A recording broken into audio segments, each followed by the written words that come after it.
Et vous allez J'ai passé des mois et des mois, des mois et des mois. Voilà, Je le Maroc, voilà. Des mois et des mois. Mais l'énergie, ces barrages d'Inga, c'est installé, il y en a, mais tout ça ne fonctionne pas sur les chutes d'Inga. Le Congo peut électrifier l'Afrique entière, donc ça, il faudrait peut-être au moins qu'on en dise.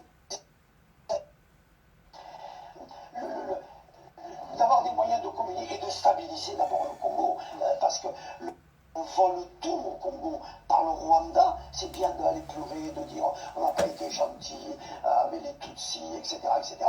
Mais le Rwanda pire. Et derrière le Rwanda, il y a les États-Unis et il y a Israël.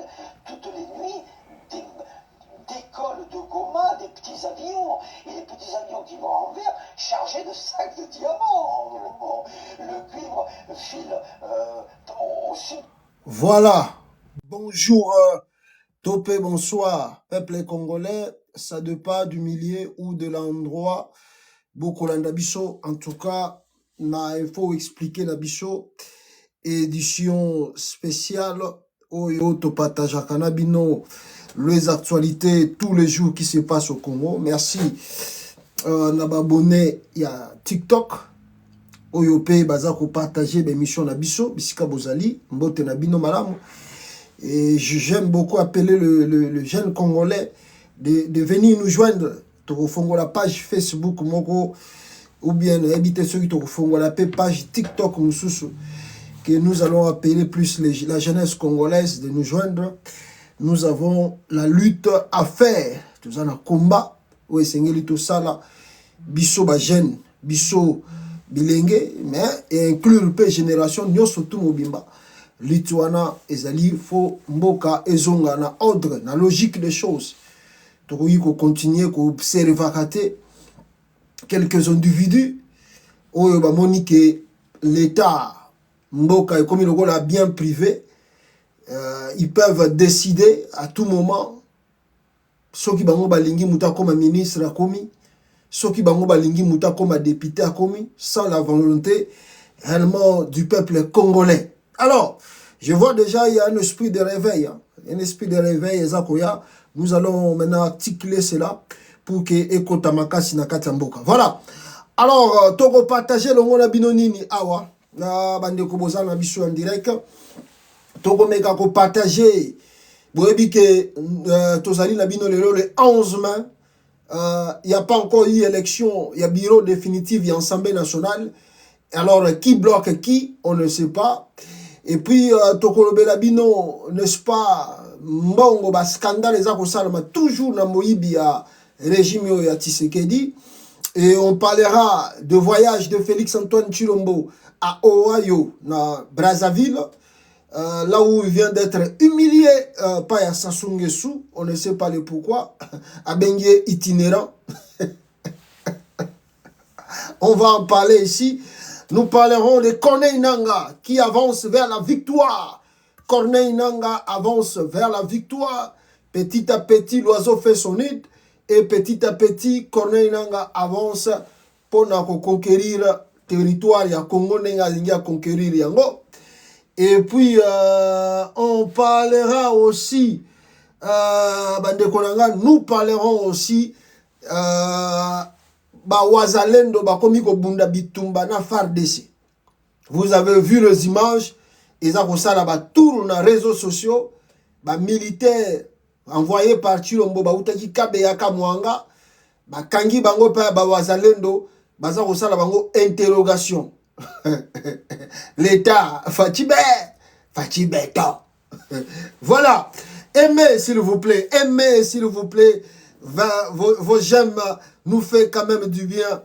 Aimez, partagez. Et si Katuyo Zali, pour que Toko Tamozindo, ya Makambuna Biso. Alors, on a un point un plus essentiel et très important. Nakobanda live yo, Bouta Komona, Toto Uta Komona.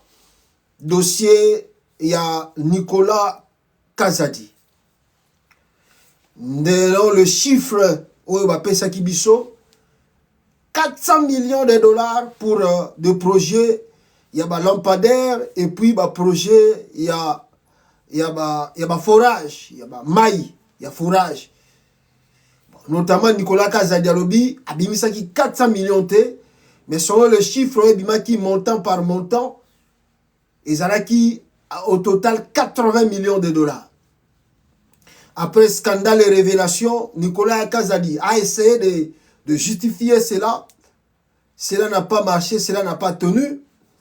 Nicolas Kazadi interdit il y a besoin avion au Bimalibanda ya Congo par le procureur. Le même Nicolas Kazadi, selon l'information aujourd'hui, a commis la Cour de cassation lettre pour battre la dossier naé. La Cour de cassation a répondu aussi favorablement à la demande de Nicolas Kazadi. Ce qui a fait que Longola qui interdiction tout aux Ezra qui ont frappé. Veut dire Nicolas Kazadi était libre de quitter le pays. Alors, chose grave, après quelques jours, on nous révèle encore que même s'il y a eu au cours de cassation de Sidaki, mais Nicolas Kazadi reste toujours frappé d'interdiction de quitter le pays. Alors, pour cela, il y a eu convocation. Selon l'information, Nicolas Kazadi invente convocation dans la cour de cassation pour n'abayokaye sur l'enquête ya bambongo oyo. Mais côté Moussous Walobi Nabiso, il ne s'est pas présenté. Côté Moussou Nabiso, il s'est réellement présenté là-bas et que le procureur ou je ne sais pas moi, bayoka qui est, mais si suite, il y a dossier wanate. Est-ce que Nicolas Kazadi a libéré? Point d'interrogation. Est-ce que Nicolas Kazadi bako kangaye? Point d'interrogation. Mais voilà, Sabino, oyo lobami na likambo wana Nicolas Kazadi. Nalingi na profité en même moment ya kolobela pe dossier za koleka na Assemblée nationale. Parce que nous surtout za ko zala lié un peu na dossier moko où etali corruption. Au moment où je vous parle, on n'a pas encore l'élection définitive de l'Assemblée nationale. Vitalo Kamere, alias Lwakadi Singize, namoni azui charge ya Bishop Chatumba. Au moins les réseaux sociaux bikisaka, makele lo tocheki na réseaux sociaux entre parenthèses, nayoki ke Kamere azui charge ya Chatumba kuna bamaki l'hôpital. Prions le bon Dieu qui a la sauver ya bika. Alors, biro zo sala matin, toyebite e ko sala mukolo nini, nana zo ko bloquer, nani pas zo ko sala boy. Toyebite. Ti lelo, tozo kenena bino 6 mois, 6e mois, bande élection présidentielle mais sala na Congo, il y a pas toujours un gouvernement. Mais les chefs de l'État continuent de voyager. Grave. Nao est allé l'élection à bureau Assemblée nationale. Toyoki ba nungu ba soupçon za ko continuer. Côté balobi, ezali moko Félix za ko bloquer. Côté musu balobi, ezali Maman Marthe Mutalingi Kamerete. Côté musu balobi na biso esengela ki na bango ba choisir déjà na kataka na bango comment sera composée l'élection ya bureau ya Assemblée nationale. Voilà le pourquoi babimi biso ba liste to ba combo ya batu oyo bakozala selon union sacrée na bureau définitif ya Assemblée nationale. Je vais vous montrer cela. Alors vous allez me permettre ya liboso na kolakisabino le dossier ya Nicolas Kazadi. Voilà, wapango awa Nicolas Kazadi. Voilà. Voilà, pour la Cour de cassation, c'est qu'on nous dit ici, par rapport, il y a dossier Etali, ministre de Finances. D'ailleurs, Babinanga qui a sali soki exploit, bata FMI, bayaki sous na Congo, balobi que la RDC est avancé, bapesi nyongo ya bapesi biso 400 millions de dollars. Balobi na ligne nuire Nicolas Kazadi.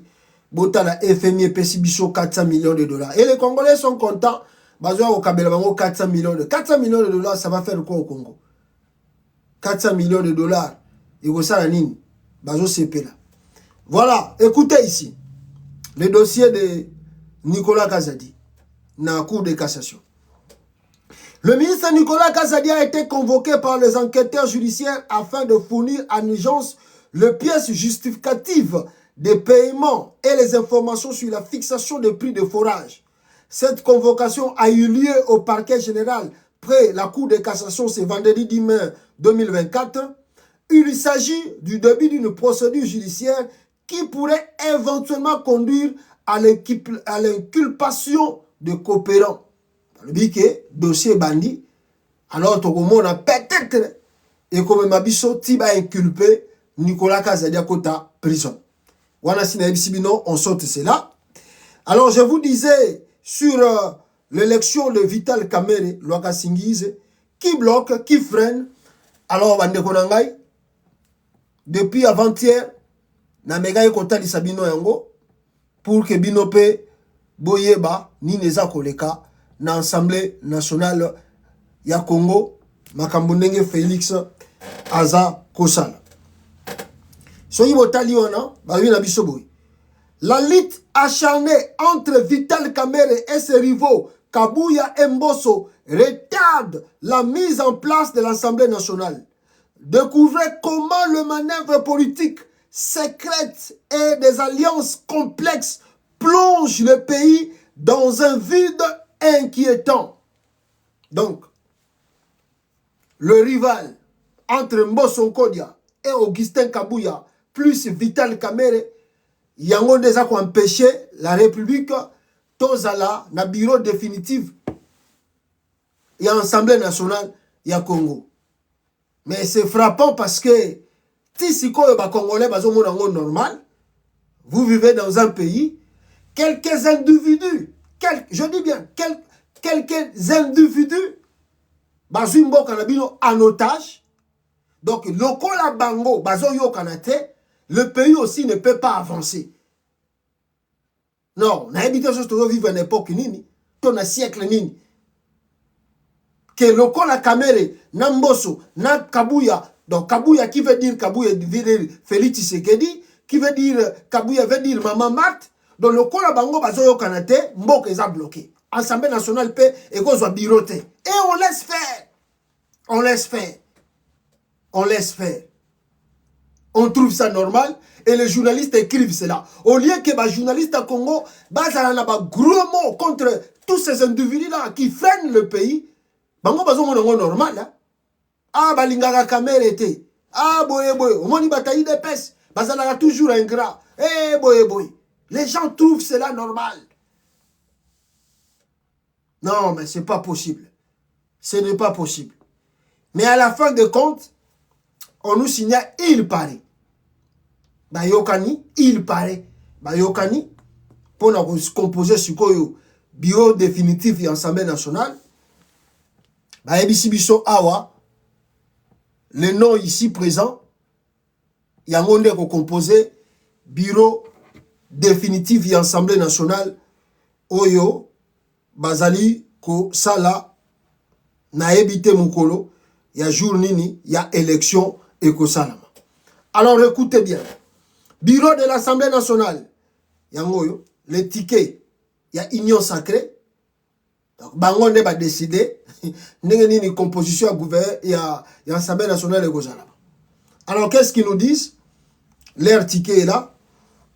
Balobi, président Vital Kamerhe, premier vice-président Jean-Claude Tshilumbai de l'UDPS, deuxième vice-président Christophe Mbosso, Mbosso Olia Kende, le quoi la manœuvre n'est qui est trop, alors bazongi siega atikala na bureau, mais à comme deuxième vice-président.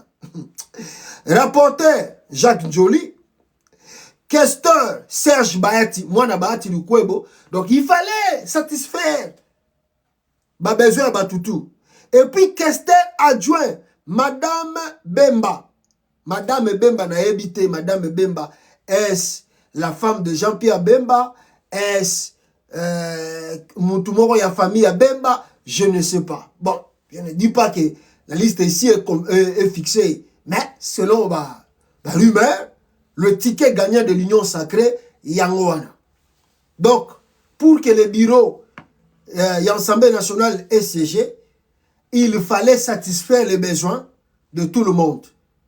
Kamere azui aye, IDPS bazui ya bango, Mboso Nkodi ape azui aye, Jacques Joly azui aye, Bahati Lukwe Bope azui aye, Jean-Pierre Bemba pe azui aye. Où est la place du peuple maintenant? Quand vous, le peuple congolais, vous regardez ça, vous vous dites aussi que vous allez considérer le Mbokana.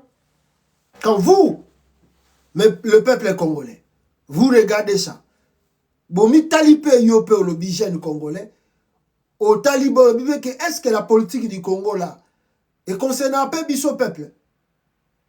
Tout est concerné à Bango, na ndenge basengeli ba sala makamuna bango.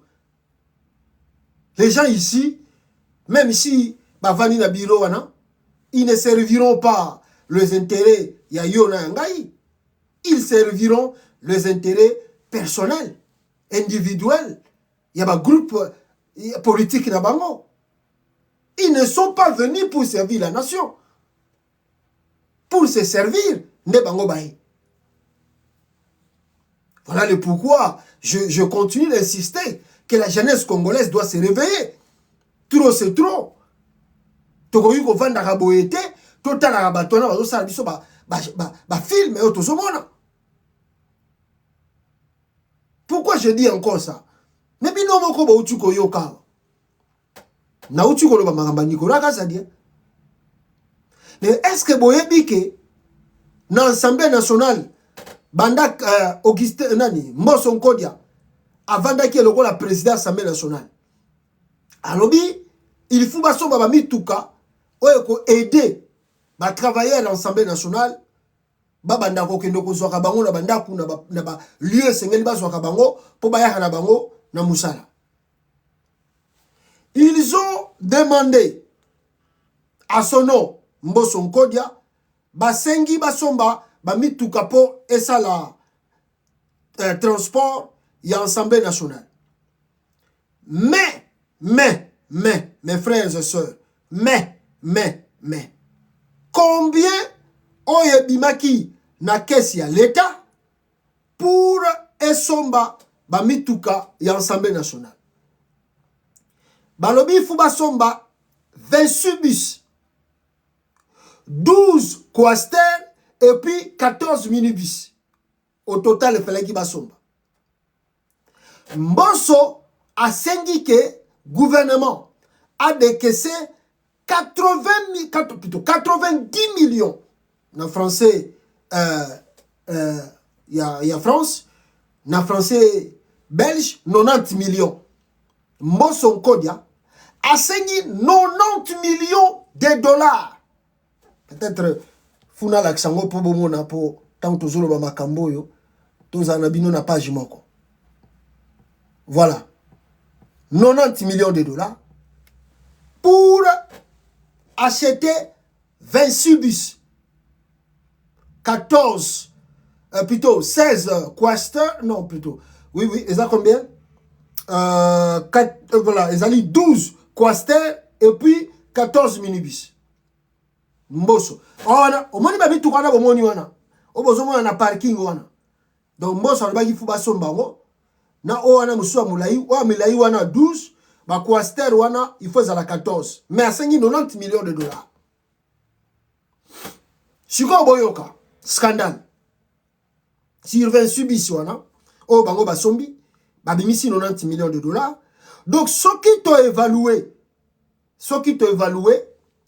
na prix normal, un bus, ça a coûté presque 4 millions de dollars. Bus wana moko, quaster wana moko, selon Mboso, qui avait demandé ça, bus wana moko, ça a coûté à peu près 4 millions de dollars. Maintenant, ba quaster, boza komona wana, ba quaster, moko ça a coûté à peu près 3,5 millions de dollars. Quaster wana, selon Mboso. Mes frères,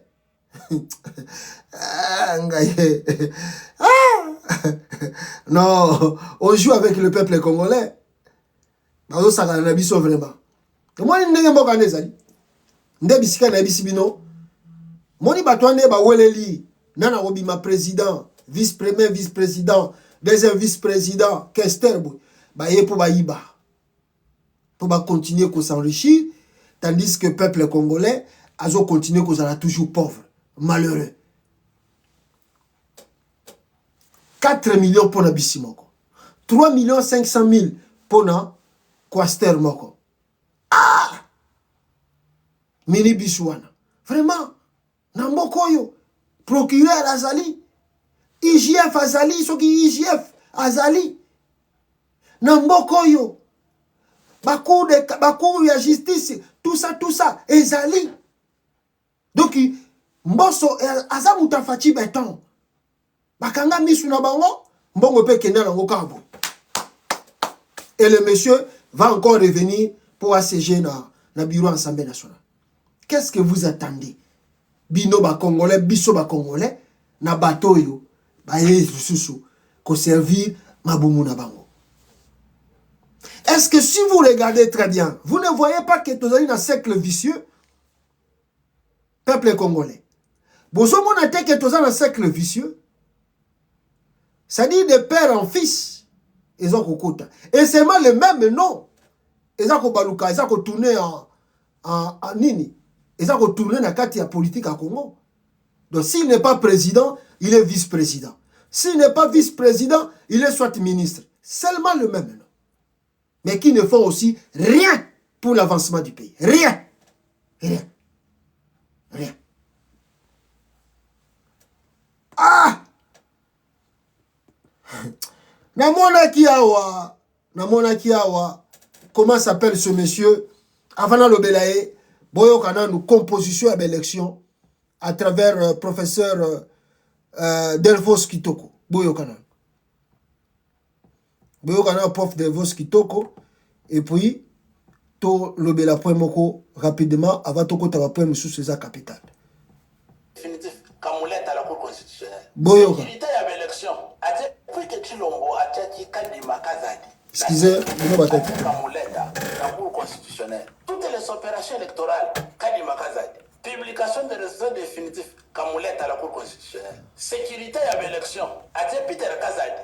Et pour la justice, Até Mutombo. Mongo, Até Kazadi. Nicolas Kazadi. La finance, Até Kabedi, la Banque centrale. Tous ces groupes tribaux là, va saluer l'élection, va planifier fraude, va passer le pouvoir à Kimouibi. Nani le sozo bloqué 4 mois d'Iran.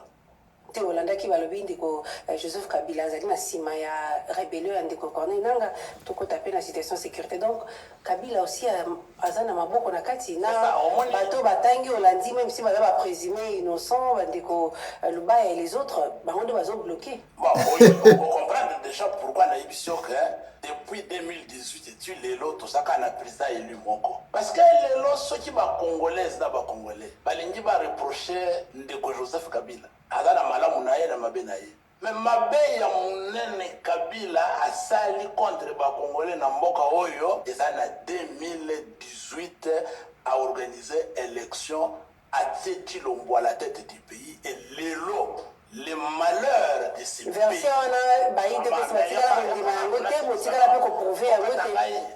Les malheurs de ces pays, c'est Chilombo. Aujourd'hui, là. Alors maintenant, Basali Likopa Nabango, Kabila, Paul Kagame, Chilombo, Baboto le victoire à peuple, et l'élo est commis, l'élo Chilombo, Lobby Kagame, Lobby Kuna Kabila, c'est malhonnête et c'est moins sérieux ça. Et si je me rappelle encore, toute cette diabolisation entre eux là, c'est un conglomérat à battre Tramboka. Tout ce qu'ils font là, je me rappelle encore de Konangaï Augustin Kabouya à l'équipe dans une des matinées politiques à lobby. Kabila est très sérieux. Attali à gauche, à droite. À mon niveau, ton côté qui a le pouvoir à punir des personnes. Peut-être à Eba qui va la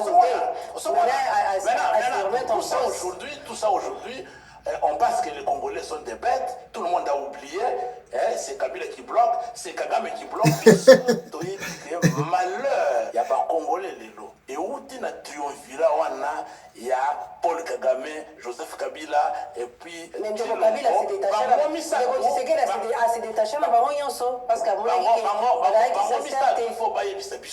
ndeko Tshisekedi asi se retira na groupe baza ici ensemble te na Kagame. Tshilombo ne s'est jamais retiré. Tshilombo. Voilà, on est là qui prof Devos Kitoko o bautu koyoka peuple congolais avancer par argument na ye ndenge boyokeli yango wana qui bloque qui freine qui ces élections mal organisées.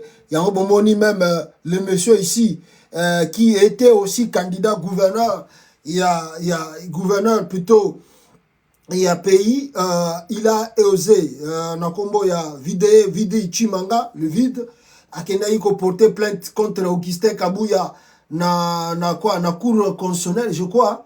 Vide Chimanga accuse le siège de l'UDPS Augustin Kabuya de corruption, d'instrumentalisation de députés provinciaux et puis papa. Alors bakena cour kuna la cour a donné raison balobi na Vide Chimanga tu as le vide. Ici c'est nous qui dirigeons le pays. Alors yoko funda Kabuya na konane Kabuya. Alors la plainte de Vide Chimanga a été rejetée. Balobi nango la quête était non fondée. Donc, bah, rejeter même plainte naya kende kosenga. Ça veut dire parce que c'est la tribu qui dirige le pays. La tribu qui dirige le pays. Et je pense que Vide Chimanga kozala peut-être Moulouba côté y a Jean-Marc Kabound, akoza Moulouba peut-être côté nani, côté François Beya, akoza Moulouba côté Délice Sanga, côté Claudel Lubaya. Pour Moni Félix a même division entre Baluba. Félix a même division entre Baluba. Les loso koti muzindo okomona ki les Baluba oyo ya Kabeya Kamwanga ya Mujimai na oyo ya ba François Beya kurezo le kapena susubiente kurezo le kabiente parce que monsieur Félix Tshisekedi a instrumentalisé l'inégalité donc entre ces deux. Donc un doit dominer et un doit se taire. Donc Bangonde bande konaye Yambushima isoki ba yibi Félix n'a pas de problème yiba na yo ba ko fente ba zo sala procès ba ko même ko kanga yo ba memi yo soit disant na prison après ba tiki na bango yo parce que Maman Marthe soka bengi procureur ya Congo lelo Maman Marthe azana autorité makasi Maman Marthe soka bengi procureur à Congo mutabimi na prison abimi na prison. Donc voilà ce que je voulais vous dire ici. Donc il y aura rien na bateau tout boyo bozoka ba kei na Assemblée nationale mais le plus grave les alliés parce que baza ko freiner mboka pour rien. Donc bazo freiner pendant avancement RDC pour rien. Pour na ba intérêt na bango moko inutile les angantina mboka mobimba eza ko continuer na makambo boye oyo nani a bloqué oyo nani a zongisi oyo nani a sali boye. Ye Félix bande kolanga ba congolais au commencement alobaki que c'est le FCC cash qui bloque et le FCC cash qui bloque alobi ono c'est Kagame qui bloque et le Kagame qui bloque après élection na Mouyibi atindi Kabuya atia pression contre Joseph Kabila et Souki Wanate Kabila betie kara. Aujourd'hui on vous apprend que Kabila est au Congo. Selon Bango Balobaki que Kabila Kimi Congo, mais je vous apprends que Kabila est chez lui à Kingakati. Azonga gina e Congo avani na Kingakati. Abi bato so Holandi Bango, Bango Kimi sa mboka na maloba. Félix akoki Bango baloba trop bataille de pêche. Mais devant le fait accompli, mawa trop donc Bango Kima donc Kabila bazalo rola maya moto tumbaka na ngwela mbate. Tika Bango bazo potana Bango na Bango. Après Kabila qui bloque. Maintenant, c'est la Constitution qui bloque. Et Alengi a modifié la Constitution ya Congo. Manœuvre comme Awa, to Simba Awa, to Sala Awa, bureau et Assemblée nationale zobimate parce que la Constitution ya Congo, il y a un monde qui a freiné bureau bima, gouvernement zobimate parce que la Constitution ya Congo, muteza ko bloqué. Mais yo sukoyo, chef de l'État. 6 mois au prêta qui serment. tu continues de voyager. Tu ne présentes pas un programme. Oyo yo lingo sala, banda mandature na yo ya 2024 oyo. Programme na yo zanini. Programme ya chef de l'État. Oyo soi-disant bazalaki, ozalaki relu na 73%. Programme de société na yo ezali nini. Boyebi, bande konangai, pourquoi Félix Azako Boya élection ou bien Assemblée nationale bimanoki? Ya liboso, ezako permettre ye ayiba mbongo l'État, akimisaka ngo libanda, wana ya liboso. Ya mibale, pourquoi Félix Azali Koboya mbongo, n'est-ce pas, ou gouvernement Evanda? Parce que Félix n'a pas un programme de société. Parce qu'un chef de l'État, ou un calendrier, naye, ou la mouki na tongo ebike, journal lelo, mon plan ezali boyi. Ce qui na longwe awa, na rokende awa. Ce qui na longwe awa, na rokoma bisika boyi. Ce qui na silisi boye, na rosale loko boye, après na zongi na ndako. Tu as l'idée de ce que tu peux faire, ou tu dois faire, na journée oyo, et bandi devant yo. Donc, on planifie yango déjà. Na ba société oyo to vandi. Société oyo, bien la vie à moutou normal. L'homme planifie semaine oezakoya à partir ya week-end. Week-end, abandi déjà ko planifier semaine onenge zaboye, o tozo kota, il faut na simba awa, na zongi saboye, na salaboye. Moutou bususu a planifiaka makambo ya kosala net tozo kota juin abandi déjà ko planifier makambo ni sengali na salango na sala pito na mois de juin. Soko zali na société ezali vraiment très important oyeba ko organiser société na yo planning ni boza nango na mois de juin, planning to boza nango na mois de juillet, planning. Donc tu as déjà un plan. Le président de la République, avant Azala élu, a présenté un programme. Nako sala boye, soki bo élu ringai, nako bongisa boye, nako silisa chômage, nako silisa insécurité, nako sala boye, nako sala boye. Tu présentes ça devant le peuple, le peuple va dire, ah, moutaza na programme akitoko yewana. Si tozala ba mboka eza développé, toke même na ba débat politique, on a qu'ici que programme nangai et qui a ba candidat tout. Ba Congolais va renouveler confiance na yo pe ba ponio pour tia programme na yo en marche.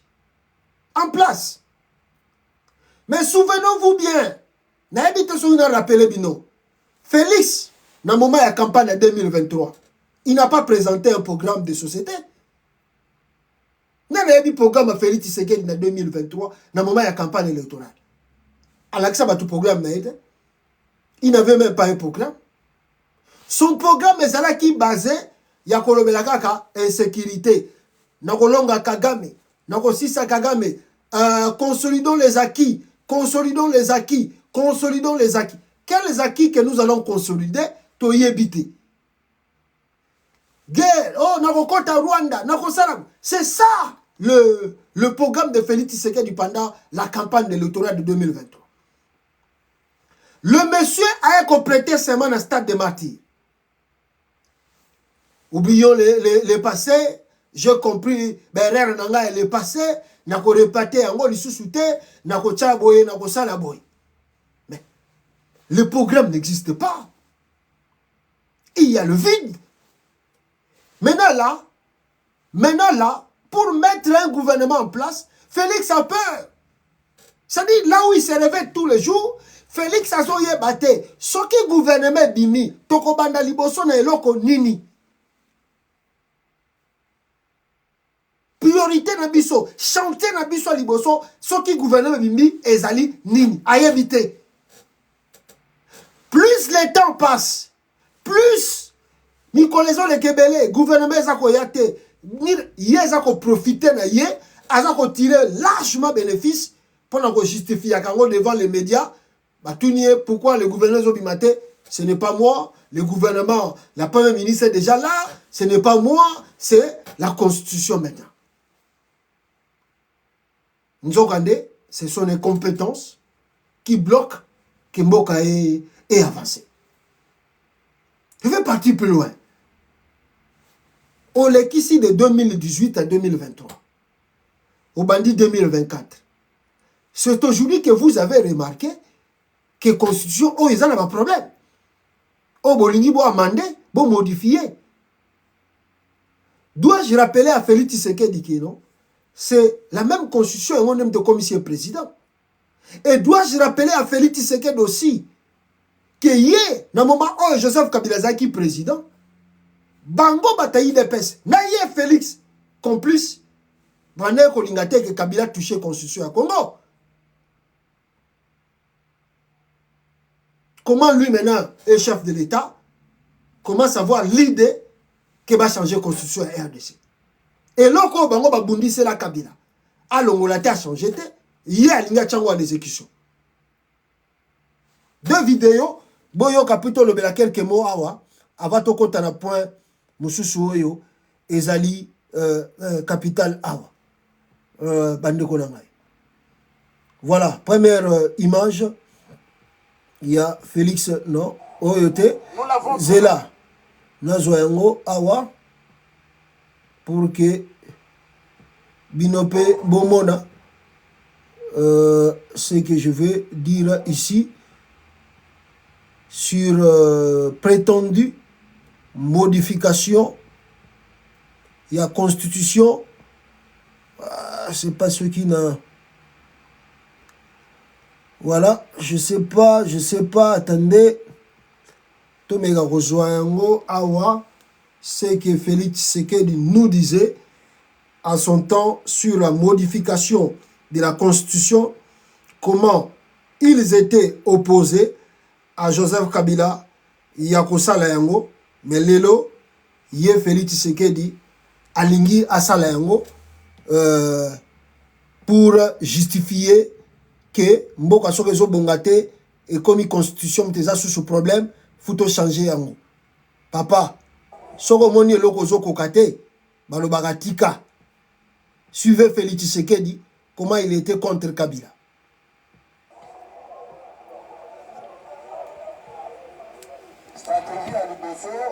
C'est Félix qui parle. Ou l'opposition. Attends, à opposant. Stratégie à Liboso, Ezali, il y a référendum. Boyoka Félix. Si référendum, la constitution, demandez à zéro à se positionner. Le coup la CENI, Ezali, moi, et l'autre, mon instrument, mon raison, ma bonne, à coactionner CENI, à ça, il y a ce scénario, n'est-ce pas, en 2011, na Mouto Alelagi, na Monogambo Kawana. La troisième, qui est le scénario que nous appelons à la Poutine. Ça, évidemment, ça consiste à garder le contrôle du processus électoral, ce qu'il fait toujours jusqu'aujourd'hui. Boyoka Félix. Pour ensuite mettre un pantin qu'il aura choisi et qui va lui chauffer le siège pendant qu'il va se mettre un peu de côté. Et ce sera ce pantin qui sera le président de la République pour organiser évidemment son retour. Voilà les trois axes sur lesquels Joseph Kabila est en train de se déployer. Il a échoué pour le référendum. Maintenant, il a... Kabila est sérieux. Je vais vous le démontrer. Kabila, avant de quitter le pouvoir, a tali quelle est la formation politique sérieuse, Oyo et Bumundi Bitumba, Oyo, sans Boya Nabutu Kozambongo et Pananga. Atali a lobby que c'est l'IDPS. Voilà. Boyoki, IDPS, Ndenge, Bazakoluba Awa. Voilà. Maintenant, Boyoka, professeur Mbata, Ndenge, Bango Bandeko s'opposer na modification ya constitution Oyoyo, Bango Balingi ba modifier. Boyoka Mbata. Excusez, quelques mots. Boyoka Mbata. Nous l'avons toujours dit, c'est au jour d'aujourd'hui, celle que je tiens dans ma main, Mbata. C'est la meilleure constitution de la République démocratique du Congo depuis son accession à l'indépendance. Le texte que je tiens dans ma main, c'est la meilleure constitution jusque-là que notre pays a connue depuis son accession à l'indépendance le 30 juin 1960. Pourquoi est-ce qu'elle est la meilleure? On l'a toujours dit, ou on l'a souvent dit. Elle est la meilleure parce qu'elle pose les principes fondamentaux de l'état de droit, du constitutionnalisme. Elle protège également d'une façon particulière, plus qu'aucune autre constitution auparavant, les droits auxquels les Congolaises et les Congolais, le droit donc que les Congolaises et les Congolais peuvent exercer dans notre pays. Cette constitution, dans le préambule, elle stipule clairement quel est le résultat du peuple. Nous, peuple congolais, ce n'est pas la constitution donc d'un individu, ce n'est pas la constitution de quelqu'un d'autre, c'est notre constitution. Nous, peuple congolais, unis par le destin. Donc, si nous sommes unis, si nous célébrons l'unité, le principe de l'unité est déjà posé dans la Constitution de la République. Unis par le destin et par l'histoire. Unis autour de quoi? Unis autour de nobles idéaux, de paix, de justice, de liberté. Eh bien, ce sont là des principes qui sont posés dans la Constitution. Et cette Constitution réaffirme déjà notre détermination commune. Votre détermination est la nôtre de bâtir au cœur du continent africain un état de droit et une nation puissante et prospère. Voilà. Donc en adoptant cette constitution, nous avons voulu établir d'abord un état de droit. C'est la raison pour laquelle le président de la République, son Excellence Félix-Antoine Tshisekedi Tshilombo, revient constamment sur le thème de l'état de droit. Parce que c'est dans la Constitution, en adoptant cette Constitution, nous voulions établir un état de droit, mais aussi une nation puissante et prospère. Parce qu'il était évident pour les Congolaises et que les Congolais d'alors, ceux d'aujourd'hui et sans doute ceux de demain, il en sera de même, que nous ne pouvons pas bâtir au cœur de l'Afrique une nation puissante et prospère sans un état de droit. Voilà, Boyoki Mbata Ndenga Lobi, Sikoyo, eloko nini Sikoyo ezako bloqué, Félix Tshisekedi, et bah comme na ba idée, on doit modifier, on doit changer, on doit faire ceci, on doit faire cela. Oh, constitution, ezana makam. Bango moko bazalaki, bato balobaki que constitution oh eza bien, ezali meilleur, pourquoi maintenant modifier cela? Pourquoi changer cela? Sur ezalaki bien, pourquoi vous voulez maintenant changer? Pourquoi vous voulez ramener les gens à zéro encore? Maintenant, ils veulent passer dans le mandat où ils vont préparer que le président ne soit plus élu par le peuple, mais que le président soit élu par le député, peut-être le sénateur. Alors, vous savez, avec la corruption, dans la vidéo, il y a Devos Kitoko, Boyebi, qui compose aujourd'hui la CENI. Et vous savez que soit qui va lobby élection, et ça, dans ma part, député, ça veut dire que ça va être encore le pire. La page noire. Oh, Congo, mes frères et sœurs, vous qui me regardez, j'ai vu quelqu'un qui me dit que maintenant Togo, on a changé la constitution. Tous ces pays qui changent de constitution, ce sont des pays dictatoriaux. Dictateurs, ce sont les dictateurs qui sont à la tête du pays. Depuis que moi je suis aux États-Unis d'Amérique, on amende des articles de la Constitution, mais on ne modifie pas la Constitution américaine. Depuis que la France est la France, depuis la 5e République, jamais la France a modifié sa Constitution. Un président élu a un mandat de 5 ans, renouvelable une fois, aussitôt fini, tu pars, tu laisses la place à un autre. Aux États-Unis, un président élu a un mandat de 4 ans, renouvelable une fois, aussitôt fini, ok. Maintenant au Congo, Félix qui voit que 10 ans, Ponaye Zamoukie, qui veut devenir dictateur comme Museveni, dictateur comme Kagame, dictateur comme les autres, dictateur comme Sassou Nguesso qui a plus de 30 ans au pouvoir. Alors il voit maintenant que des articles de la constitution Oyo, ils ont bloqué. Et ils ont freiné pour que Asala Makamboana. Alors aussitôt, ayo kosala tour ya buzoba na diaspora. Oyo, diaspora na ye tribu, balobio, modifié ango, tu as 7 ans, tu as 7 ans. Or, la constitution actuelle c'est 5 ans. Si on passe à 7 ans, ça dit le mandat au hasard kosala lelo ya 10 ans, et quoi il kadik, et quoi il y a 0. Donc, mandat à 7 ans, et ça le quoi la mutabandi et le quoi sika, il y a 0. Alors, si on a bandi à 0, ndenge tozo ke la, et comme à 7 ans, et banani bako voter, et zali ba député. Ba député ni bako voter. Si vous regardez les élections où tu koleka awa, ndenge de vos kito kalobi, banani bazali na seni. Banani bakomi ba député. Sur 500 députés, oh, toza na bango lelo l'Assemblée nationale. Sur 500 députés, plus de 470 bazali attribués à Félix Tshisekedi. 470 députés bazali attribués à Félix Tshisekedi. Dans l'Assemblée nationale au Bozanango Siko en 2024.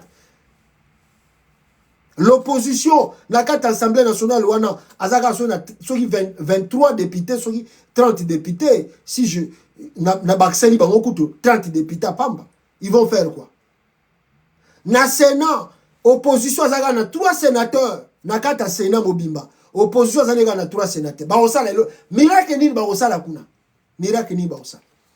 Soki lelo élection présidentielle et sengi et salama na bureau de l'Assemblée nationale et puis aussi ba député na ba sénateur oyo boyebi ke pour que bazala ba député Félix asali tout bango na kadima a nommé bango bango.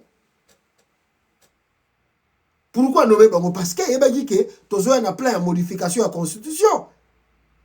Pourquoi nommer bango? Parce qu'il y a dit que bazan a plan que bango ne pas voter ceux qui va modifier constitution na mandat une élection koya bango ne pas voter pour un mandat à 7 ans.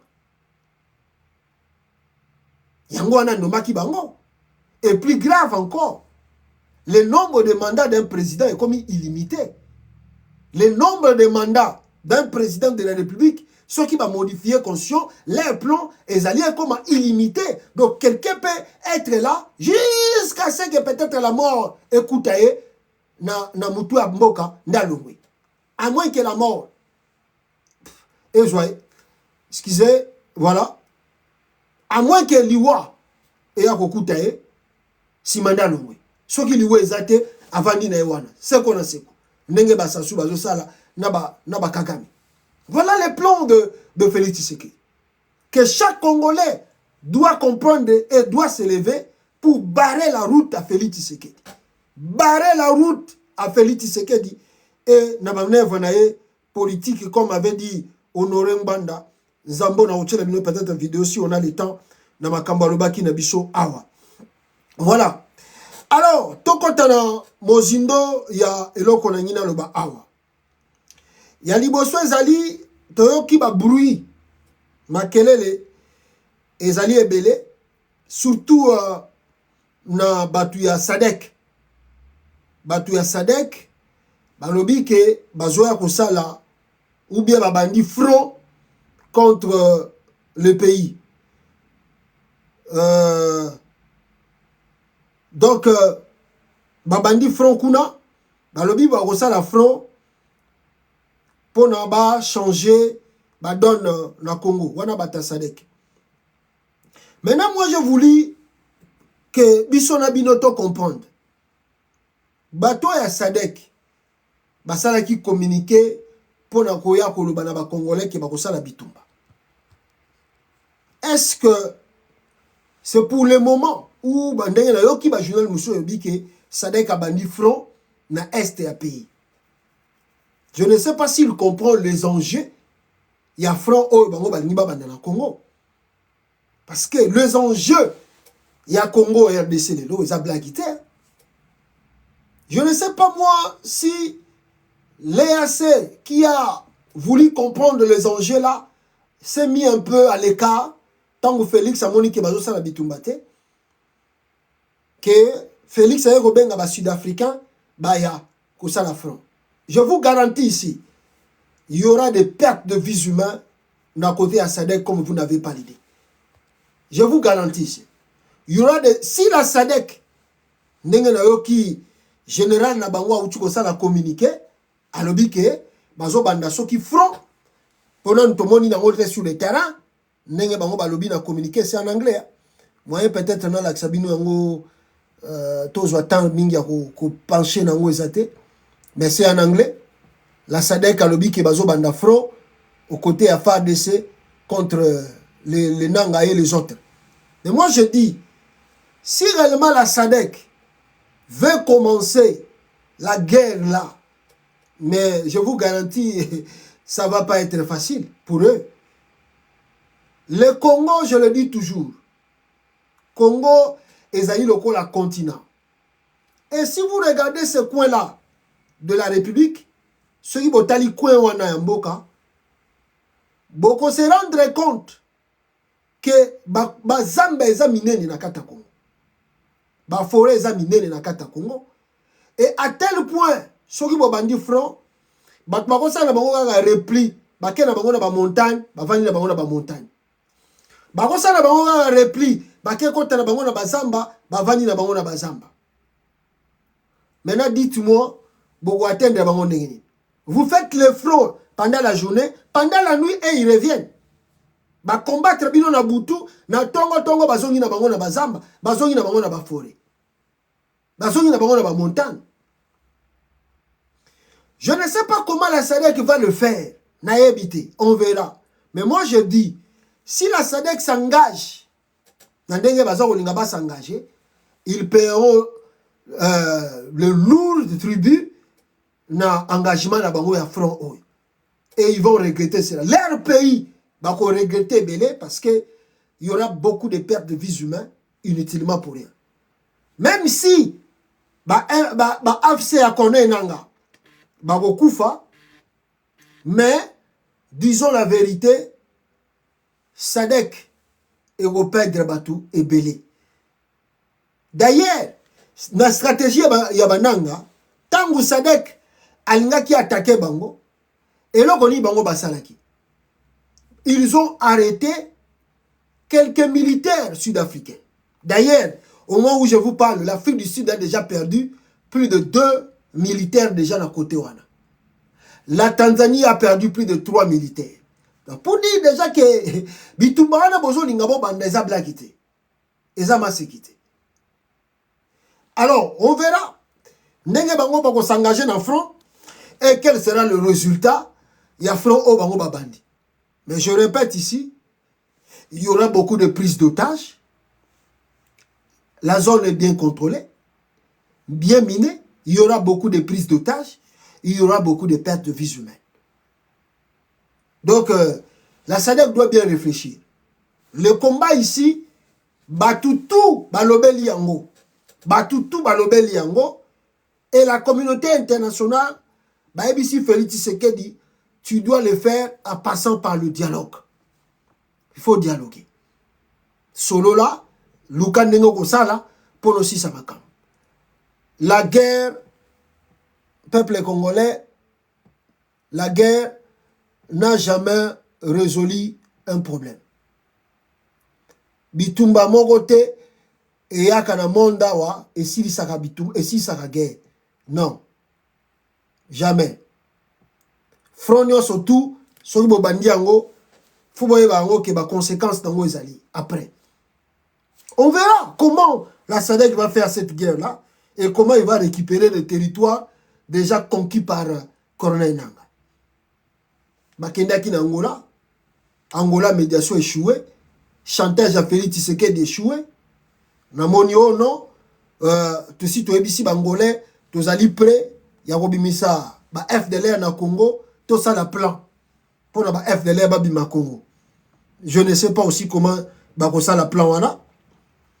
Mais de l'autre côté, mes frères et sœurs, qu'on ait Nanga, qu'on l'aime, qu'on l'aime pas, qu'on dise tout ce que la SADC a zolo bawana.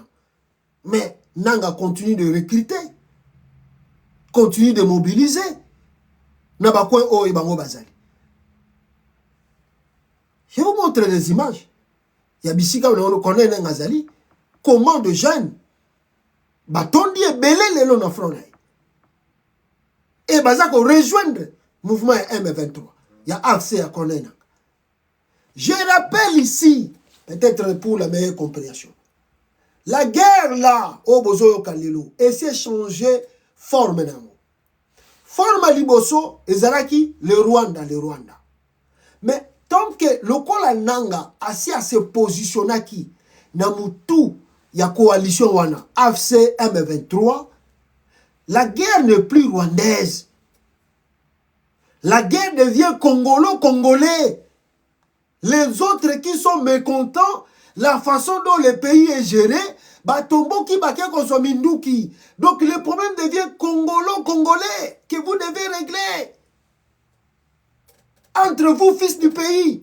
Donc un problème qui regarde le fils du pays, une armée étrangère ne peut pas intervenir dans un problème où est Taliban Mboka. C'est ça la SADC qui ne voit pas les dangers dans côté de Azakolinga Tchamutu.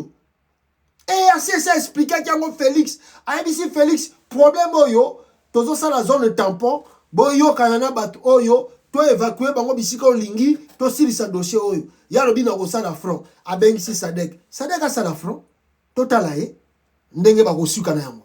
Ils vont payer le prix. À moins que baye ko yiba ba minéré, surtout ba botoli, surtout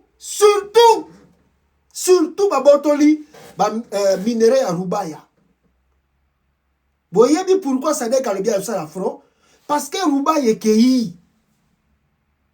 Rubaya Félix akene ko yebisa Cyril Ramaphosa soki to sécuriser Rubaya, bino pe ba sud-africain boko banda ko bénéficier na ba minéré oye bimaka na Rubaya. Alors qu'on est nanga botoli Rubaya. Voilà le pourquoi les Sud-Africains veulent passer maintenant à l'offensive pour récupérer la zone minière là de Rubaya. Ils ont maintenant compris que Rubaya est parti, Ngungu est parti. Maintenant, qu'est-ce qu'on fait au Congo? Ndebisika momoni playe, toke nogosa la front. Les bazo ko tromper ba tout sukonde to komi na mission futo ça la guerre. Nzoka ne pour ba perdre ba côté ba ndeko ko exploiter ba minéraux. Botala bato yo bazali elongo na konne nanga na front awa. Bomona bango. Voilà konne nanga na batunai. Boyoka ndenge bazolo ba.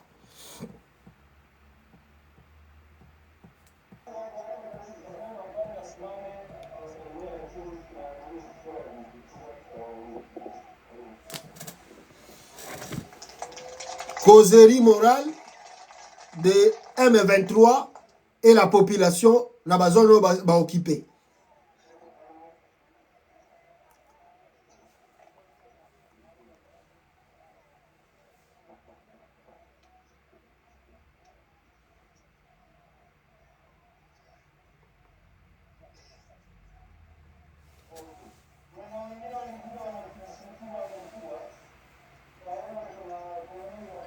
Voilà.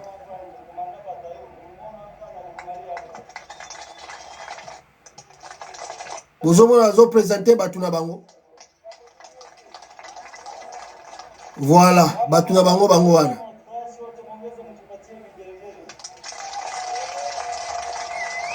Bisika Konen Ngazali. Regardez encore la vidéo comment Missa les os la Makuna déjà.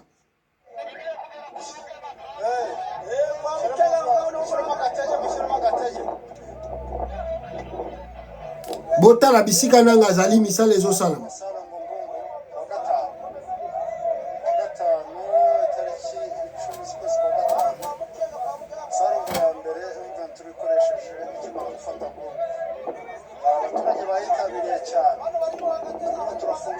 Oh bisika ba zone connaît nanga récupérer batu bazo sala ba salongo babandi ko sala bilanga baza ko bongisa banzela.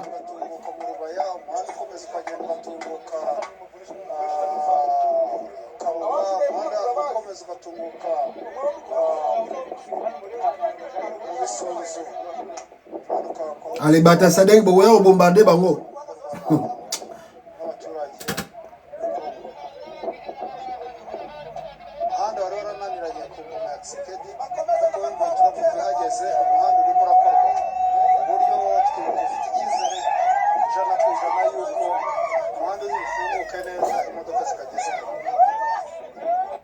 Voilà.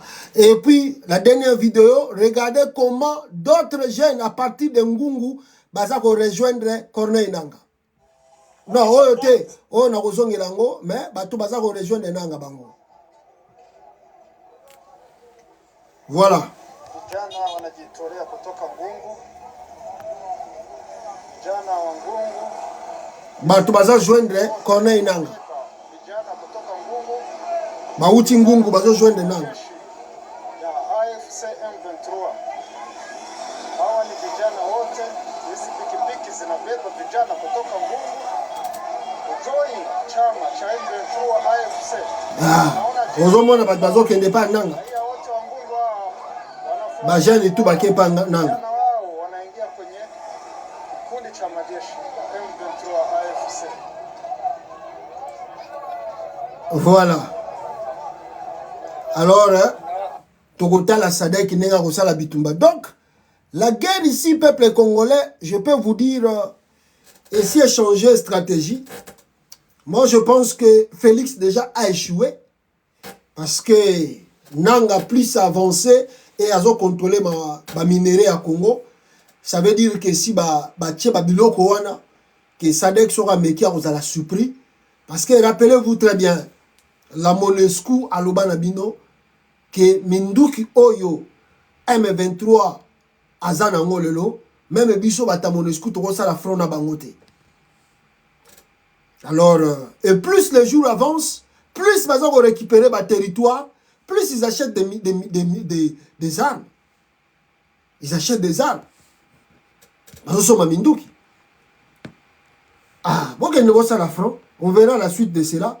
Mais moi, j'ai voulu dire seulement une chose que Nanga, Bandeko Nangai, c'est vrai, les Congolais tout, sur totali, Makambozo le Ghana RDC, surtout Nengembo Kane traversé un moment difficile, on n'est pas tout à fait d'accord que tout vivra sur la rébellion dans Katamboka RDC. Je vis quelqu'un, oh non, pasteur, vous devez être patriotique, ne pas encourager ou commettre la Corneille Nanga Maboko. Mais j'ai dit, mais habiter les Congolais, ils vont comprendre la réalité de Kanakata RDC. Ou bien ils vont comprendre Makamoni et Félix Tshisekedi dans le Congo. Parce que si vous avez la page Moko Bisolabino, je ne pense pas que vous allez condamner Corneille Nanga. Boyoki Devos Kitoko Magambalobi. Et si vous regardez le plan de Félix Tshisekedi pour l'avenir, Bonjour Kimbo est en danger. Il a muselé l'opposition à Kinshasa. L'opposition n'existe plus dans le pays. Moins de marches, batindi bakoulou na bango policier, baboma batu. Moins de revendications, faux bruit. Bino Monique, si même il y a convoqué cardinal Mbongo pas à procureur. C'est grave. C'est grave. Ça veut dire qu'il n'y a plus rien, il n'y a plus de liberté dans ce pays-là. Quand il n'y a plus de liberté, quand il n'y a plus rien, vous voulez que les gens fassent quoi? Même Yomoro Nengo Zarana Nambogo Zali. Si il est là, mon liberté, tu vas faire quoi? Tu vas te révolter, non? Même moi, dans la Yomoko, soit comme il a 18 à 19 ans, aux gens de A à Z, à se révolter contre lui, non? On ne peut pas plutôt museler quelqu'un jusqu'à Segakoufa. Ça ne marche pas. Ça ne marche pas. Même si le gouvernement contrôle presque tout, mais sans sa liberté, pour assentir que le gouvernement est au-dessus de nous. Mais au Congo, cela n'existe plus. Quelle est la revendication que vit les achers dans le Congo? C'est Roberto Massa cité dans Kinshasa. Babiso Oy, ça la émission on a sali lelo, ça la on a Kinshasa. Le lendemain, c'est la lettre de procureur. Le lendemain, na butu kutu to komata lobité kutu na yebite so aussi ces missions bana mura de asi batondi studio na ngai mbana moko mukamate bako condamné même 10 ans de prison même 20 ans de prison batu ba oser même tiko tinde la cardinal en convocation bino ko somona régime wana za sous régime yakoza à moins qu'on a la taliban pour le bakeno pasteur Fubo za la paix ba patriote à moins qu'on a la taliban. Mais ce qu'on a dit, mouton penazolanda, vrai politique, et puis il y a des politiques qui n'est pas ça, mais on va appuyer le régime Tshisekedi. Parce que Dieu m'a dit que Mbok est en danger avec ce régime. Tu sais que nous sommes biso. Oh, yo, tous les patriotes. Tous les patriotes par rapport à quoi? Oh, il y a ça, sali na Congo. Oh, tous les patriotes. On a miséré l'opposition. On ne veut pas que les gens manifestent. On ne veut pas que les gens parlent. Ce qu'on va faire, nini. Yo, paie sa solution. Ba Congolais, ba sa nini. Paie sa solution. Soko kangi ba porte tout. Muta ko luka porte terre. Muki fa bimela. Porte muka ko bimela. Yango moni bananga ba ko zo minduki. Même si on est contre cela, mais les gens là ne veulent pas le choix. Vous croyez que si nanga parlé à Kinshasa ba koyoka, mais si ba kanga ekutu kala ba boma même. Anya ba yoka. Batu ba bomi un ministre Félix na régime na ba bomi ministre et l'équipe inaperçue. Ah. Donc moyen to ba million mais moi je pense Nangaza ko avancer petit à petit. On verra la suite de sa rébellion. Nenge kokende nenge zokoma. Naba idée bazanango. On va juger nenge bazo kokende là. Est-ce qu'il va commettre l'erreur du passé de Mouzé? On verra. Mais nabino bozo konane ngai. Si ba uti ko kanga ba militaire a Félix Tshisekedi na ba wazalendo. Bon moni vidéo na za ko circuler te. Ba militaire ya Congo. Oh, Félix Tshisekedi azwaki na kabe ya kamwanga. Bakangi bango na ba wazalendo. Vidéo wana eza kotambola partout no monde. Bomoni yango te. Bakangi bango, bakangi epona nini? Balobi ke militaire a Félix Tshisekedi ya FARDC azalaki na côté à nord Kivu kuna. Akeko yiba moto bato. Peut-être vous allez me permettre parce que ça ba image choc. Nos médias sont contrôlés, vérifiés comme je dis tous les jours. Togo Laksabino ba image joana te bien mobimba. Mais Togo Laksabino peut-être parti pour na mesure de prudence. Boye bika ane na ibsa rabino tout le temps. Nos médias ils allaient contrôler, surveiller. À chaque fois sur sali vidéo, batu mususu bazaka ka awa, sur sali vidéo boye, bango kaka na se, bazako sala ba report comme on en anglais, to bazako cha ba commentaire na mabe, to bazako funda directement na YouTube. Pour pas bloquer vidéo mobimba. Bande gonangai. Mozomo na awa, n'est-ce pas, militaire à Congo. Ye wana bakangie na ba. Na kochela bino maloba boyoka. Na kochela bino maloba boyoka awa. Yoka, boyoka. Komba mutu wana satande o bakangi.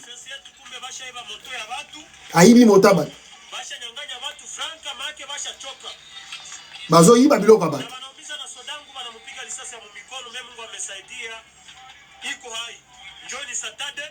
Kombo na Satande. Bafuta bango 720 000 francs congolais par mois.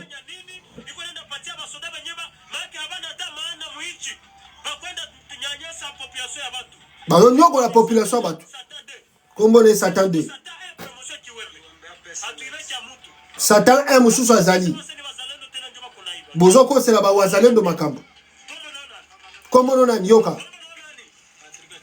Patrick Chibangu, kombo na Patrick Chibangu. Aza muluba. Bamiibi. Bakoti ba ona armée ndoka ne bamiibi.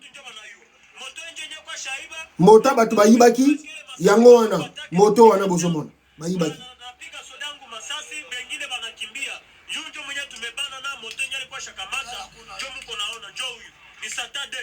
Kombo na Satande. Patrick Chibangu.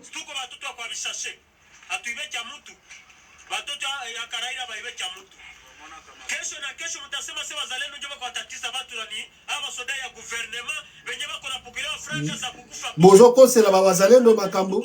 Nzoka neza ba gouvernement nde bazoboma batu bazoyiba mbongo.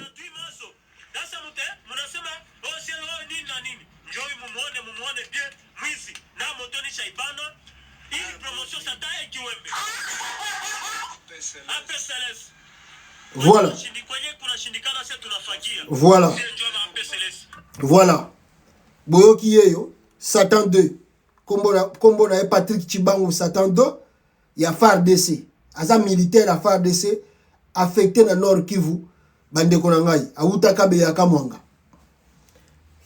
Pour Félix a côté ici tribalisme dans l'armée boye biango a recruté beaucoup de jeunes na côté à Kassai à côté bango na armée ndé atindi bango na front. Boyo ki bino moko témoignage non. Boyo ki témoignage. Bon, biloka boye bo lingara Félix a il paraît qu'il paye 720 000 francs congolais à ces militaires, donc équivaut à $200 comme ça, tocha $250. Si c'est vrai, parce qu'il y a des gens ils n'ont pas ces $250. Donc, on va faire 720 000, c'est le mensonge. On va faire moins de $100. Il y a un monique militaire qui a moto. Militaire à faire de ça, il moto. Et puis, wazalendo balobi, si on a bino bata gouvernement, boza ko akize biso, wazalendo, tozali sima, ya makambo sama mingi na Nord Kivu bozo ko, wazalendo babomi bato, wazalendo ba décider ba bike to bando kanga siko ba militaire na bino a FARDC, poto laksa bino na ba écran que bato baza ko cha insécurité na Nord Kivu, eza ba militaire ya gouvernement ya Félix Tshisekedi. Ce n'est pas nous les wazalendo. Nous, on cohabite avec la population. Les militaires, on a kamwanga, baza miibi, et baza ko causer insécurité na kata ya Nord Kivu. Exemple, Patrick Chibangu, ayiba ki mota batu, bakangiye na bawazalendo. Bozo mona mambu Félix azo sala. Après yo vandi na yo na poto, ozo fubo za la pe ba patriote. Je sais pas si tu rêves. Avec le régime Kabila, on n'a même pas vu ça. Avec Kabila, on n'a pas vu ça. Maintenant, comprenez-moi. Bon, tu comprends un peuple congolais. Comprenons un peu. Disons des choses vraies. Hein? Wazalendo a kangi FARDC. Wazalendo a kangi militaire ya FARDC. Oh. Je ne sais pas si je dois répéter encore une fois pour la meilleure compréhension. Parce que il y a la police militaire qui est censée d'arrêter les habits de militaires au front ou Nabakamusu Bazako Sala ou ils ont respecté la norme. Maintenant, la scène que vous venez de voir, c'est des Wazalendo, un groupe soi-disant rebelle ou des patriotes, comme le gouvernement les appelle, appuyés par le gouvernement eux-mêmes, et même les gens que le gouvernement appuie, arrêtent les militaires de FARDC. Regardez la cacophonie. Oh, Félix Azokochana Kata Congo. Regardez la cacophonie. Ouazalé bakangi militaire. Au lieu à repérer, à funda bango, to atina bango na auditorat. Ils savent que si on continue dans l'auditorat militaire, on va aller de l'autre côté, donc Wazalem doit commis un militaire à FARDC. Regardez l'hierarchie que Tshilombo a établie là-bas. Vous avez vu ce que Tshilombo fait au Congo. Vous avez vu ce que... Militaire à FARDC, na Wazalendo, présenter une opinion publique et internationale. Nationale et internationale. Voici nous les Wazalendo, on vient d'arrêter un militaire de FARDC. Entre Wazalendo et un militaire de FARDC, qui est à l'honneur du pays, qui est reconnu par les autorités du pays, par les autorités de la nation, entre Wazalendo et les FARDC. Vous avez vu? Nino Tolobaka na binoté depuis Kalake, un jour, Bogomona, ba dégâts, Oyoko Salama, na makamba ba Wazalendo wana. Ce n'est que le début des choses. On est là. Nenge batmusu balobaka. Tozako observer. Tozako tala. Tozako tala. Cacophonie oyo, ce n'est que le début des choses. Moto, nan ne peli pendate. Mais ekopela. Militaire, ya Congo, FARDC, reconnu par l'armée, arrêté par les Wazalendo, présenté au public.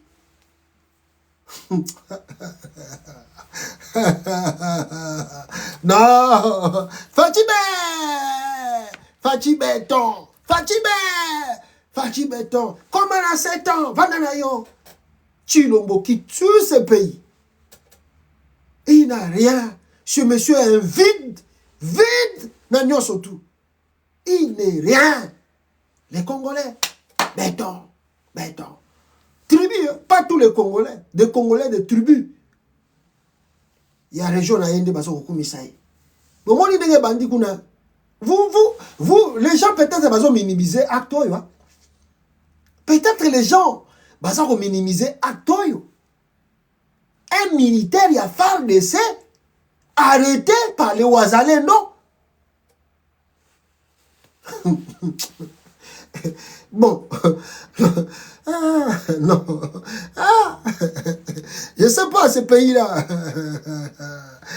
Kabila, tika, même si ma fingio pas bataille de peste, vaut mieux Kabila que Félix au pouvoir. Kabila, donc Félix peut, dans ce bataille ici Kabila, la façon Kabila a raisonné, on dit Kabila raisonnera. Donc Félix a encore tapé à Kabila 1000 fois. Félix a encore tapé à Kabila 1000 fois. Dans ce sens de raisonnement. Parce que je ne sais pas, Chilombo raisonne quoi, fait quoi. Regardez les désordres dans le pays. Et vous voulez gagner la guerre. Vous voulez gagner la guerre. Les Ouazalais, vous les avez vus, hein, habillés en tenue avec des armes.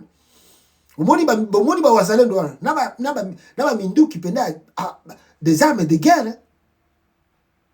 Est-ce que si maintenant la guerre finit, gouvernement Congo, vous allez récupérer ces armes-là aux mains de Ouazalendo? Comment vous allez récupérer ces armes-là aux mains de Ouazalendo?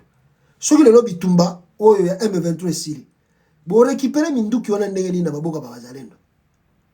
Vous pensez à ça? Ah! On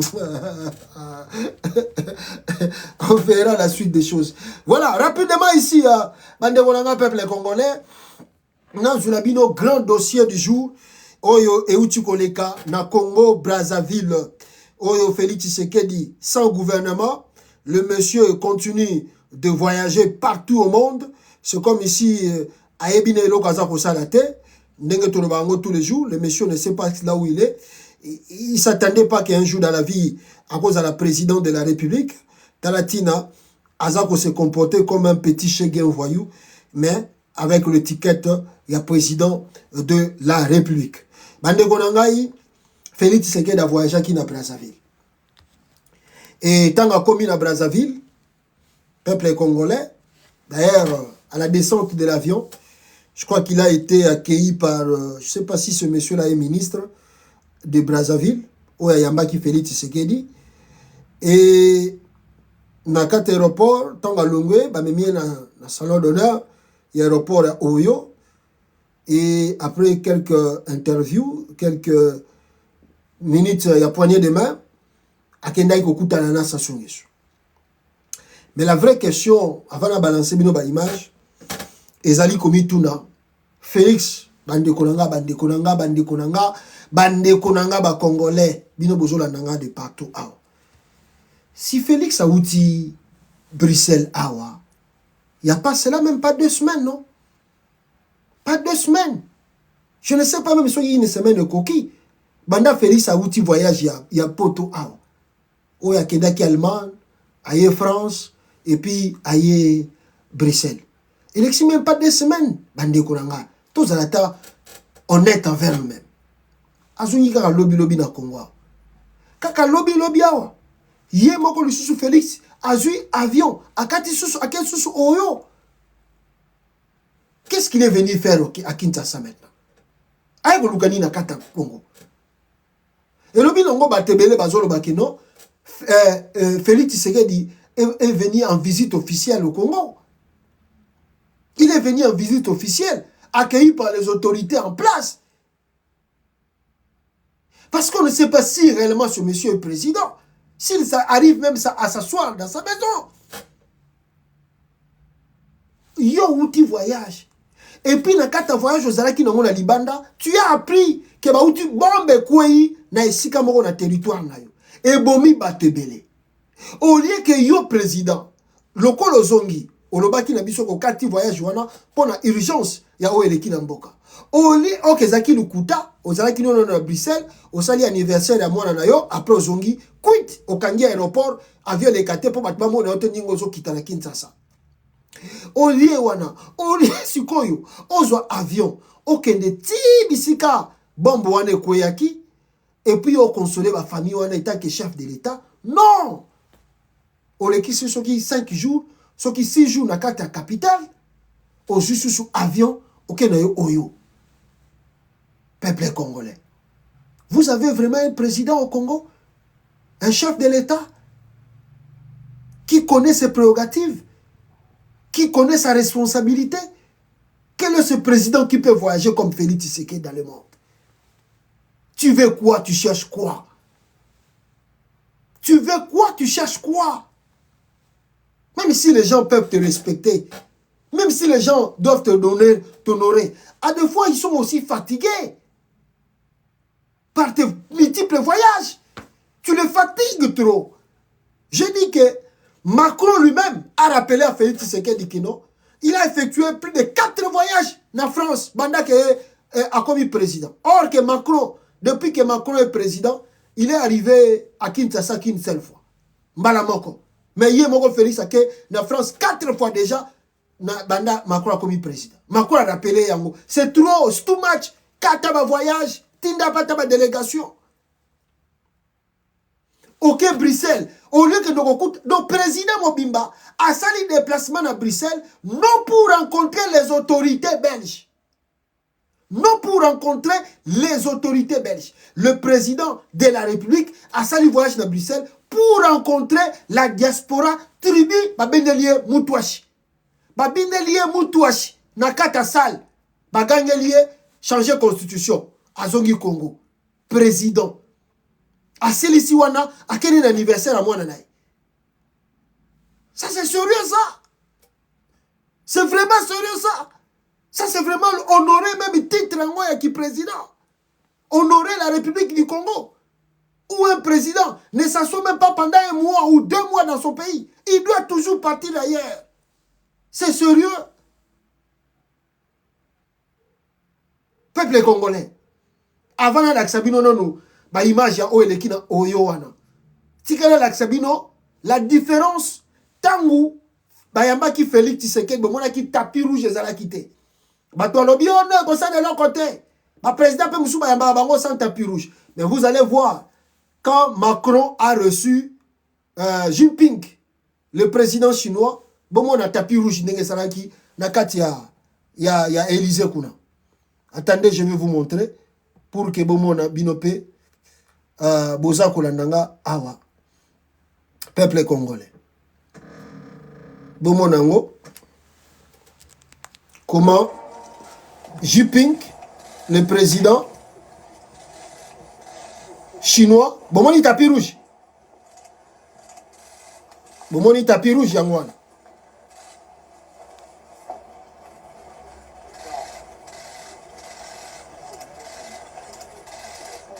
Voilà, je vais vous montrer Macron, Ayambi, Jinping.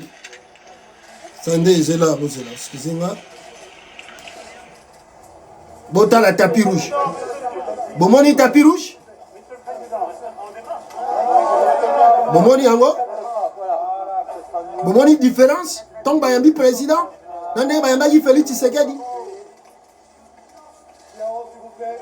Bomoni tapis rouge. Vous avez vu cela, la différence? Quand on reçoit un chef de l'État avec honneur, avec considération. Vous avez vu cela? Oh, béton. Bitambola, tambola, papa. Au vent de tel endroit, vous n'avez pas. Bitambola, tambola, partout. Partout tu marches, tu voyages trop. Et les gens sont fatigués de tes voyages. Les gens sont fatigués. Basi balembio partout. Balembio. Comment tu peux pas rester chez toi même pendant 1 mois? Attends que tu vas voyager en ça comme d'autres Mukusa. Non mais Mawatro. Les talibans venaient encore justifier pourquoi tu n'étais pas reçu un tapis rouge en France. Ça y est, mon yega mutumo ayo ça la tourisme na e ba ko considérer ndeni. Ya to yambi yega to salika protocole mo bo yesi na mo. Mo nyango te ndenge ba yambi Jinping. Na oyo sikoyo. Na la Sabino sous image. Na oyo sikoyo. Félix Tshisekedi Akiti. Yewana Kiti. Je ne pense même pas que Bachela qui est même tapis rouge dans l'aéroport. Wana.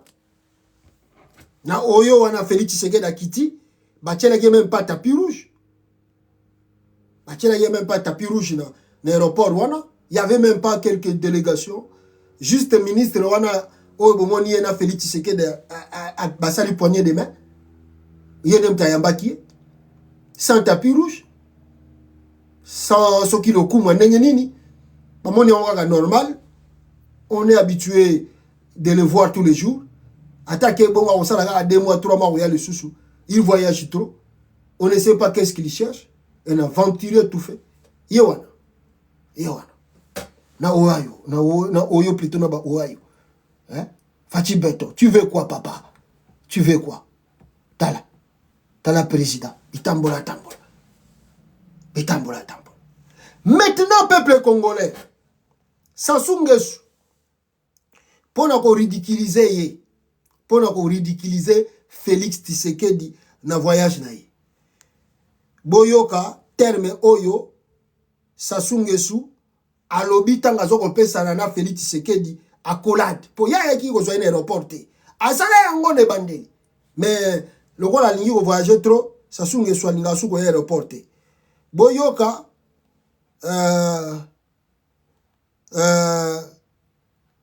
kombo nini Sassou alobi na terme nini Sassou plutôt alobi na e tanwa moniye wana itinérant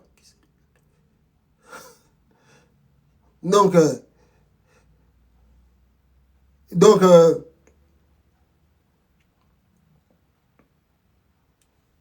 voilà. Sassou Abenguié abine oza itinérant. Donc et puis n'a expliqué bino pourquoi le biango na terme wana Abenguié azali itinérant. Voilà. Zende zela na zwango wapi Sassou. Voilà. Attendez na bimisango na nous. Peuple congolais, calmement, donnez-moi une minute. Nabi Miselabino, Bisika Oyo Sassou, Azobenga, Félix Tshisekedi, itinérant. Voilà, Yango. La Suago. Il voyage trop! Il voyage trop. Voilà, Boyoka. Pour son court séjour. Après un repos d'un quart d'heure, son premier visiteur est déjà là. Bienvenue chez moi, président.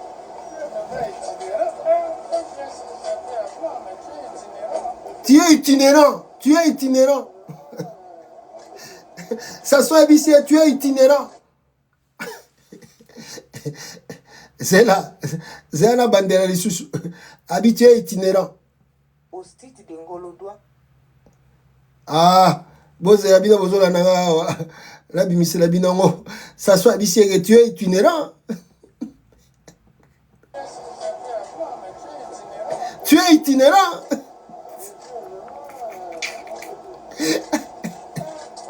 Azoka moins fort.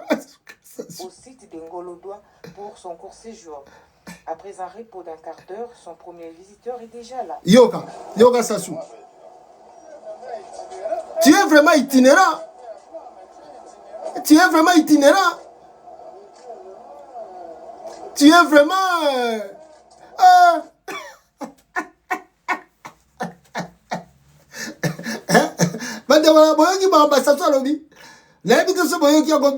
ça soit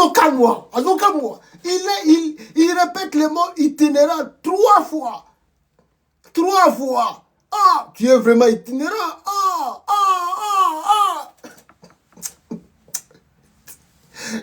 Il voyage trop même. Donc, bon, le terme itinérant veut simplement dire l'homme qui se déplace dans l'exercice de ses fonctions, de son métier. Donc,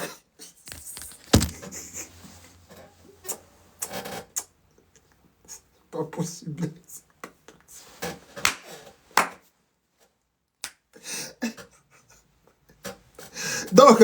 itinérant,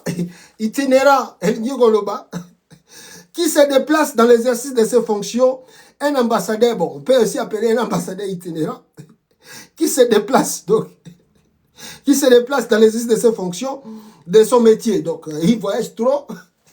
Donc, je ne sais pas. Donc, ça soit, elles ont considéré ce qu'elle dit. Donc, comme ça, comme étant les... Bon, même si... Parce que même le travail du président, on ne voyage pas beaucoup comme ça. Mais si lui dépasse, donc c'est comme... il est comme si c'est un ambassadeur itinérant. Donc, l'homme que le président envoie partout. Donc, c'est-à-dire, c'est comme si Sassou considère Félix Tshisekedi comme étant un ambassadeur itinérant. Donc, voyage. Papa, va en data une minute dans le rien, voyage. Ah! C'est pas possible. C'est pas possible. J'ai dépassé même les minutes. Donc, comme il a 1h32. Ah! Je regardais même pas l'heure. Ah, Boli Bisangaya, la suite, il va minute belé, 1h32 minutes. Boli Bisangaya, il va décoller. Non, c'est pas possible. Tu es itinérant. Ah, non. Ah! Attends, tu vas voir Chagango. Non, that's too much, man. Ah, ça sous. Oh, ridicule. À ridiculiser. À ridiculiser parce que même si on est chef de l'État, tu ne peux pas voyager comme ça. C'est comme si tu es un ambassadeur. C'est comme si on t'envoie faire des trucs. Tu es vraiment itinérant.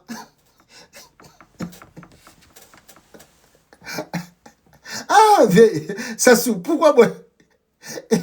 Et puis ma caméraman va jouer au site de Ngolodois pour son court séjour. Après un repos d'un quart d'heure, son premier visiteur est déjà là. Bienvenue chez moi,